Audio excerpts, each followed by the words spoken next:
There's something incredibly enchanting about roses. Their vibrant colors, their fragrant scent, their intricate petals, they're the epitome of garden elegance. With countless varieties each displaying its own unique beauty, roses have captured the hearts of gardeners across the globe. From the delicate blush of an English rose to the fiery vibrancy of a floribunda, each bloom tells a story. Today, we embark on a journey, exploring the art and joy of growing these stunning blossoms from cuttings. If you've ever wished to grow your very own roses, you're in for a treat as we delve into the art of propagating roses from cuttings. The journey of a rose begins with a single stem, but not just any stem, the right stem. Now, what makes a stem the right one? Well, that's where the magic truly begins. The perfect stem for your cutting should be healthy, robust, and absolutely free from any signs of disease. Look for stems that are vibrant and full of life, with a rich green color that speaks of vitality. But that's not all. It's also crucial that the stem comes from a rose bush that has bloomed before. Why, you ask? Simply because a blooming bush is proof of a mature, fertile plant capable of producing more roses. As for the best time to take your cuttings, aim for late winter or early spring. That's when the plant is dormant, storing energy for the blooming season. Once you have the right stem, you're ready for the next step, making the cut. It's time to make the cut. And yes, there's a right way to do it. Cutting the stem properly is vital to the success of your rose propagation. The best way to cut your stem is at a 45-degree angle, just below a leaf node. This angle increases the surface area for rooting, and the node is where new roots will sprout. Now, the tools you use are just as important. You'll want to use sharp, clean pruning shears.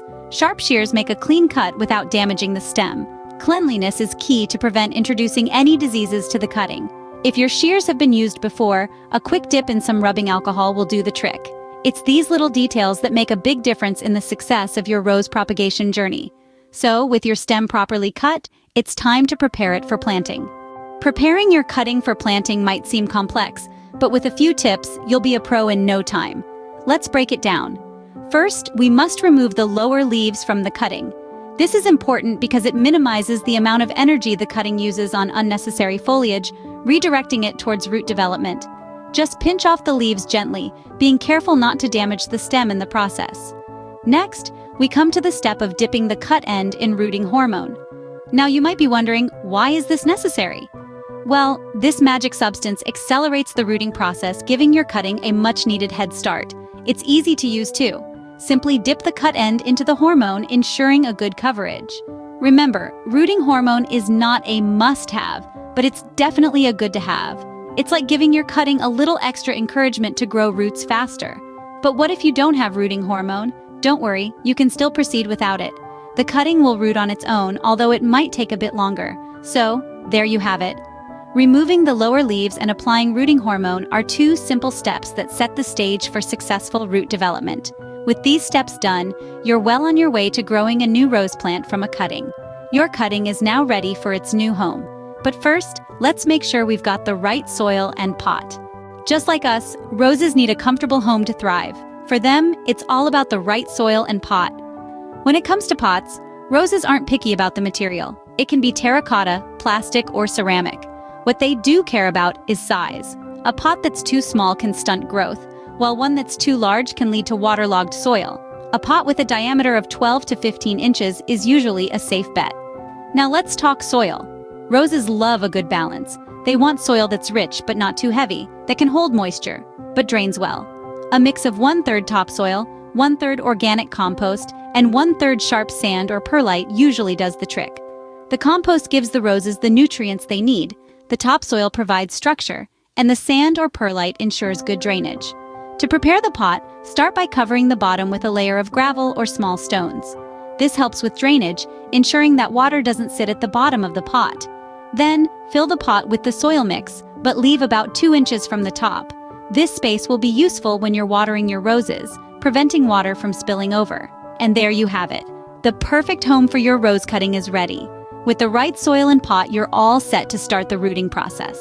Now comes the exciting part, the rooting process. This is when your cutting begins its transformation into a new rose plant. Firstly, you need to plant the cutting in the pot. Make a hole about 3 inches deep in the soil, ensuring it's wide enough to accommodate your cutting without rubbing off the rooting hormone. Carefully place your cutting into the hole and gently firm the soil around it. This will help the cutting stand upright and get a good start in its new home. Next, water the cutting. It's crucial to keep the soil moist but not waterlogged. Overwatering can lead to root rot, which is a death sentence for your cutting. A good rule of thumb is to water lightly but frequently, ensuring the soil remains damp at all times. Now let's talk about creating a mini greenhouse. This is a simple yet effective way to provide a warm, humid environment that promotes root growth. To do this, cover your pot with a clear plastic bag or a glass jar. This will trap moisture and heat, simulating the conditions of a greenhouse. Remember to remove the cover once a day to let fresh air in and prevent mold growth. During the rooting phase, it's important to keep the cutting in a warm place with indirect light. Too much direct sunlight can dry out the cutting, while too little light can hinder growth. Aim for a balance, perhaps near a window with filtered light. Caring for the cutting during this phase is all about patience and observation. Monitor the soil moisture levels, check for signs of growth or distress, and adjust your care routine as needed. Rooting can take anywhere from 4 to 8 weeks, so don't be discouraged if you don't see immediate results. This process is a test of patience, but the reward is worth the wait. You'll know your cutting has successfully rooted when you see new leaves sprouting. This is a clear sign that it's ready for the next stage of its journey. Once your cutting has developed roots, it's time for the final step, transplanting it to its permanent spot. The moment has arrived. Your cutting is ready to move to its permanent home. It's a delicate task, but with care and attention, your rose will thrive in its new environment. Let's dive into how to make this transition as smooth as possible. First, gently remove the cutting from its current pot, taking care not to damage the newly formed roots. Hold the cutting by its stem, allowing the roots to hang freely. This will help you gauge the size of the hole you'll need to dig in your garden or the larger pot. Next, prepare your space. Dig a hole that's deep and wide enough to accommodate the root system without crowding or bending it. If you're using a pot, ensure it has good drainage to prevent waterlogging. Before placing your cutting in its new home, moisten the soil. This creates a welcoming environment for the roots, encouraging them to spread and grow. Now, gently place your cutting in the hole, making sure the roots are fully covered with soil. Pat the soil gently around the stem to secure it, but be careful not to compact it too much. Water your newly transplanted rose immediately, but remember, moderation is key. Overwatering can be as harmful as underwatering. Monitor your rose's progress carefully over the following weeks, adjusting your care routine as needed. Congratulations! You've successfully propagated a rose from a cutting. But remember, the journey doesn't end here. Growing roses from cuttings is a journey, a labor of love that rewards patience and care. It's a sustainable and satisfying method of propagation that not only fills your garden with the beauty and fragrance of roses, but also offers the joy of sharing your gardening success with friends and family. Imagine the excitement of presenting a loved one with a blooming rose plant that you've nurtured from a simple cutting.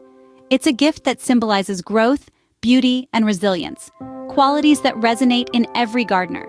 Moreover, this method allows you to personalize your garden with your favorite roses. Each cutting you plant is a promise of a future bloom, a testament to your dedication and love for these charming flowers.